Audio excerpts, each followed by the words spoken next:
अस्सलाम वालेकुम व्यूवर्स, उम्मीद है आप सब खैरियत से होंगे। Thank you so much Tahir Arbab YouTube channel को लाइक करने के लिए, मेरी वीडियोस पे कमेंट करने के लिए और मुझे टॉपिक सजेस्ट करने के लिए। व्यूवर्स, आज का हमारा टॉपिक भी बहुत सारे सजेस्टेड टॉपिक्स में से एक टॉपिक है। आज हम बात करेंगे कि औरतें ज़च्चगी के बाद यानी बच्चे की पैदाइश के बाद किस किस्म के ज़हनी दबाव से या ज़हनी सदमे में से गुजरती हैं। क्या हर औरत इस ज़हनी सदमे में से गुजरती है या कुछ ख़ास औरतें होती हैं, उनकी शख्सियत इस तरह की होती है कि वो इसमें से गुजरती हैं। मगर इससे पहले मैं अपने टॉपिक की तरफ जाऊँ, मैं चाहती हूँ मेरे वो व्यूवर्स जिन्होंने अभी तक मेरा चैनल सब्सक्राइब नहीं किया, मेरे चैनल को सब्सक्राइब कर लीजिए ताकि आपको मिलते रहें मेरी हर नई आने वाली वीडियो के अपडेट्स। सो व्यूवर्स, आमतौर पे ये कहा जाता है कि औरतें जो हैं वो ज़च्चगी के दौरान ज़हनी तनाव का शिकार होती हैं, परेशानी में से गुजर रही होती हैं, बहुत सारे हार्मोनल चेंजेस भी उनके अंदर आ रहे होते हैं जिसकी वजह से उनके रवैयों में भी तब्दीली हमें बहुत ज़्यादा नज़र आ रही होती है, जो कि बात बिल्कुल सच है। मगर जिस टॉपिक पे आज हम बात करने वाले हैं ये है पोस्टपार्टम डिप्रेशन, यानी बच्चे की पैदाइश के बाद औरतें जिस ज़हनी सदमे में से गुजरती हैं वो क्या होता है असल में, और उसका इलाज हम किस तरह से कर सकते हैं। ऑलमोस्ट हर औरत जो है यानी 99% जो है 99% औरतें जो हैं वो बच्चे की पैदाइश के बाद इस ज़हनी सदमे में से गुज़रती हैं। कुछ औरतें जो हैं वो इस ज़हनी सदमे में से नहीं गुज़रती वो भी हैं, मगर उनका ये सदमा हमें इतना बज़ाहिरी नज़र नहीं आता कि हम उनको कह सकें कि ये इस सदमे में से गुज़री हैं, या वो किसी न किसी तरह से अपने उस चीज़ को मैनेज करने में कामयाब हो जाती हैं और वो बेहतर तौर पर इस चीज़ में से गुज़र जाती हैं। हर औरत जो है ऑलमोस्ट जो है बच्चे की पैदाइश के बाद एक ऐसे ज़हनी सदमे में से गुज़रती है जिसमें उसका मूड जो है बहुत ज़्यादा लो रहना शुरू हो जाता है, यानी उसका किसी से बात करने को दिल नहीं करता, हर वक्त रोना उसको आता रहता है, अपने ऊपर वो ध्यान बिल्कुल नहीं देती, सफाई सुथराई का ख्याल यानी अपनी सफाई सुथराई का ख्याल, बाल बनाना, अपने आप को बनाना संवारना, इस तरह की चीज़ें जो हैं वो उनके ऊपर उसका ध्यान नहीं रहता। इसी तरह से वो बच्चा जिसके लिए उसने 9 महीने इंतज़ार किया होता है, जिसके लिए उसने बड़ी मुशक्क़त उठाई हुई होती है, उस बच्चे की तरफ भी उस औरत का इंटरेस्ट जो है वो कम होना शुरू हो जाता है और समटाइम्स वो उसको इग्नोर भी करना शुरू कर देती है। इसी तरह से जो है उसको कहीं ना कहीं उसके जहन में बैक ऑफ माइंड ये चलना शुरू हो जाता है, ज़ाहिरी तौर पे नहीं, पीछे दिमाग में कहीं वो बच्चा उसको अच्छा नहीं लग रहा होता और ना ही वो उस बच्चे के साथ वो एसोसिएट कर पा रही होती है, यानी ना ही उसके साथ कोई अच्छा एक ताल्लुक उसका जो है वो डेवलप हो रहा होता है। यानी वो जो हम सोचते हैं कि एक माँ और बच्चे की फीलिंग्स डेवलप होती हैं वो अक्सर नहीं हो पा रही होती जब औरतें जो है ख़ास तौर पे इस चीज़ में से जो है वो गुजर रही होती हैं। ये बहुत सारी ऐसी औरतें हैं जिनको पोस्टमार्टम जैसे मैंने कहा कि होता है, कुछ औरतें ऐसी हैं जिनको नहीं होता, मगर वो औरतें जिनको पहले से ही कोई ना कोई नफसियाती मसला चल रहा हो या जिनके ख़ानदान में कोई ना कोई नफसियाती मसला चल रहा हो, यानी उनकी माँ को, बहन को, बाप को, भाई को, खाला, चाचा, मामा, ताया, किसी को भी कोई भी ज़हनी मसला चल रहा हो तो उस सूरत में उस औरत का इस ज़हनी सदमे में से गुज़रना जो है वो ज़्यादा हो जाता है और वो नज़र भी आता है। और मगर वो औरतें जिनके ख़ानदान में इस तरह की कोई हिस्ट्री नहीं होती, यानी उनकी फैमिली में कोई भी ऐसा दूसरा फ़र्द नहीं होता जिसको कोई भी ज़हनी मसला हो, वो औरतें इसमें से गुज़रती हैं, मगर उनके चांसेस थोड़े से हम जैसे कहते हैं कि कम होते हैं। आप अपने इर्द गिर्द देखेंगे कि अचानक से जैसे एक औरत जो है जिसने 9 महीने अपने बच्चे को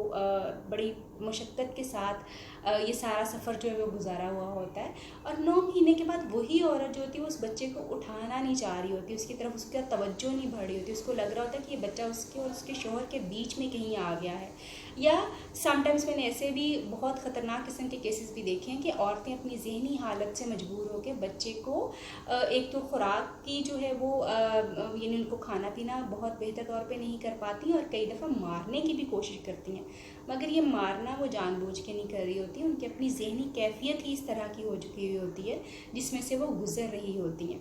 बहुत सारे हमारे यहाँ पे क्योंकि बहुत सारे लोगों को पता नहीं होता कि हर औरत जो है अपने इस जो है सदमे में से गुजरती है तो लोग इसको नज़रअंदाज कर देते हैं और औरतें ख़ुद भी इसको नज़रअंदाज कर देती हैं और कई दफ़ा तो वो अपनी इन सारी इलामात की वजह से गिल्ट फीलिंग्स में यानी अपने आप को मुजरिम समझना शुरू कर देती हैं कि ये हम क्या महसूस कर रहे हैं, हम अपने बच्चे की तरफ ध्यान नहीं दे रहे या हम अपनी चीज़ों को उस तरह से कैरी नहीं कर पा रहे। तो उन सारी औरतों का जो इस तरह की फीलिंग्स में से गुजरी उनका अपना इसमें कोई कसूर नहीं होता, क्योंकि उनके जिस्म में होने वाली बहुत सारी तब्दीलियां जो हैं वो एकदम से एक ही टाइम पे रूनुमा होती हैं। बहुत सारे हार्मोनल चेंजेस जो हैं वो आते हैं जो कुदरती तौर पे होते हैं। बहुत सारी ऐसी चीज़ें, तवज्जो ख़ास तौर पे जो है, क्योंकि 9 महीने तक औरत जो होती है वो सेंटर ऑफ अटेंशन होती है। हर इंसान जो है वो आता है, उस औरत के बारे में पूछता है, उसकी सेहत का ख्याल रखा जाता है, उससे चीज़ें बार बार पूछी जाती हैं। हर कोई उसको वो उसकी यानी उसका ख्याल रख रहा होता है, वो तवज्जो का मरकज़ बनी हुई होती है। मगर 9 महीने के बाद वो औरत जब बच्चा पैदा कर लेती है तो उसकी तवज्जो जो उसको मिल रही होती है वो तवज्जो बच्चे की तरफ शिफ्ट हो जाती है। अब लाशऊरी तौर पे औरत जो होती है इस सदमे को बर्दाश्त नहीं कर पाती और वो अपने आप को बहुत ज़्यादा अकेला महसूस करना शुरू कर देती है। वो अपने आप को बहुत ही, उस टाइम के लिए उसको अपना बहुत बेकार सा लगना शुरू हो जाता है, क्योंकि अब सारी तवज्जो जो है बच्चे की तरफ है, घर वालों की, फैमिली की। हर कोई उसको पूछ रहा है, हर कोई उसका ख्याल रख रहा है और उस औरत का उस तरह से ख्याल नहीं रखा जा रहा होता।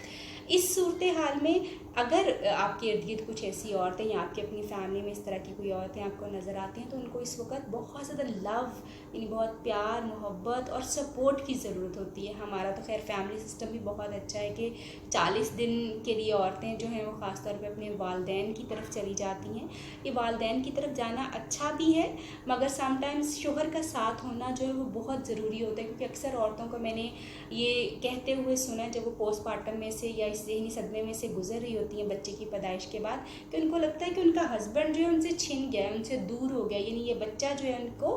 उसने रिप्लेस कर दिया, वो इनके बीच में आ गया है। ये उनकी ज़हनी कैफियत की वजह से होता है। काफ़ी औरतें ऐसी, ज़्यादातर औरतें इस तरह की होती हैं जो कि आहिस्ता आहिस्ता टाइम गुजरने के साथ 40-45 2 महीने गुजरने के बाद इसमें से ख़ुद ब खुद रिकवर कर जाती हैं, ख़ुद ब खुद ही जो है बाहर आ जाती हैं। जैसे हम देखते हैं कि 40 दिन जो है वो औरतें जो हैं वो ख़ास अयाम जो है वो गुजार रही होती हैं और उसमें उनका सारा जो है वो ध्यान अपनी यानी फैमिली वालों का ध्यान उनकी खुराक वगैरह के ऊपर, रेस्ट के ऊपर होता है। तो इन्हीं 40 दिनों में ये आमतौर पर औरतें जो हैं वो रिकवर कर जाती हैं। मगर बाज़ औरतें ऐसी होती हैं जिनको सपोर्ट की ज़रूरत पड़ जाती है, उनको किसी माहिराना मशवरे की ज़रूरत पड़ती है, उनको कोई और इंसान चाहिए होता है जो उसको पकड़ के इस चीज़ में से बाहर निकाल सके। अगर ये वाला पोस्टमार्टम डिप्रेशन जो है वो अनअटेंडेड रह जाए, यानी इसका इलाज ना किया जाए और इसी तरह से चलता रहे, तो हो सकता है दोबारा जब वो औरत फिर से हमल के अमल में से गुजरेगी, फिर से ज़च्चगी के अमल में से गुजरेगी, तो फिर से वो इस चीज़ का शिकार होगी। और इस बार दूसरी बार जब वो इस चीज़ में से गुजरेगी तो हो सकता है इसकी शिद्दत पहले से बहुत ज़्यादा हो चुकी हो। और कई दफ़ा ऐसा होता है क्योंकि ये अनअटेंडेड लोग इसकी तरफ ध्यान नहीं देते और ये इसी तरह से रह जाता है। और हम देखते हैं कि औरतें साल और पूरी ज़िंदगी इस डिप्रेशन में से गुजरती रहती हैं और इसी तकलीफ़ में रहती हैं, अनअटेंडेड ही रह जाता है। कई दफ़ा आपने देखा होगा कि औरतें जो है बहुत ज़्यादा मायूसी की बातें जो है आपको करते हुए नज़र आएंगी। बहुत सारे टाइम पे वो आपको ये कहते हुए नज़र आती हैं कि उन्होंने अपनी ज़िंदगी को बहुत अच्छे तरीके से नहीं गुजारा, बहुत ज़्यादा सेक्रीफाइसेस किए उन्होंने अपने बच्चों के लिए, अपने ख़ानदान के लिए।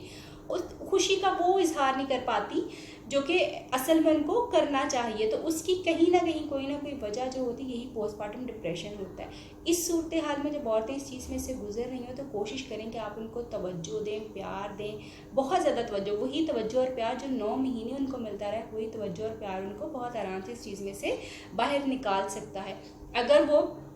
वापस जो है दोबारा से यानी अपनी रूटीन की तरफ आना शुरू हो जाएं और अपने आप को खींच के अपने बच्चे के साथ एसोसिएट करने की कोशिश करें, अपने शोहर के साथ एसोसिएट करने की कोशिश करें, तो वो ईज़िली इस चीज़ में से बाहर आ सकती हैं। मगर अगर उनको पर जो पेशा वराना मदद की ज़रूरत हो, यानी किसी साइकोलॉजिस्ट की ज़रूरत हो मदद की, या किसी साइकेट्रिस्ट से मिलने की ज़रूरत हो, तो यकीनन उनको वो मदद जो है वो ज़रूर हासिल करनी चाहिए ताकि उनका ये मसला जो है वो टाइमली अटेंड हो सके और वो बेहतर तौर पर बच्चे की निगहदाश्त भी कर सकें, उसकी केयर भी कर सकें और अपने आप को भी लुक आफ्टर कर सकें। इसके साथ साथ अक्सर ये चीज़ें भी देखी गई हैं कि औरतें जब ज़च्चगी के बाद का टाइम आता है तो क्योंकि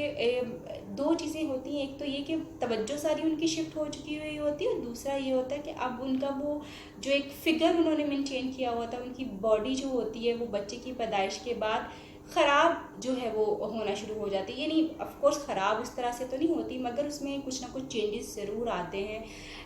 कुछ ना कुछ तब्दीलियाँ ज़रूर आती हैं जिसकी वजह से समटाइम्स औरतें अपने आप को भी कबूल नहीं कर पाती, जो कि एक और वजह होती है कि उनका पोस्टमार्टम डिप्रेशन जो है वो होता है। अगर औरतें फ़ौरन ही यानी जैसे 40 दिन के बाद, मैंने तो खैर देखा है और रिसर्चेस से भी ये चीज़ें साबित हुई हैं कि 2 से 3 हफ्ते के बाद में अगर औरतें एक्सरसाइजेस वगैरह शुरू कर दें तो वो उनकी बॉडी जो है वापस, यानी उनका जिस्म जो उसकी बनावट बिल्कुल ठीक होना शुरू हो जाती है और फिर से वो वापस अपने उसी जो बनावट में, जिस्म की बनावट में आना शुरू हो जाती है। मगर हमारे यहाँ पे क्योंकि एक्सरसाइजेस का इतना ज़्यादा रुझान नहीं है, तो इसलिए पोस्टपार्टम डिप्रेशन दुनिया के किसी भी कोने में हर औरत को बहुत ज़्यादा होता है, मगर वो औरतें जो एक्टिवली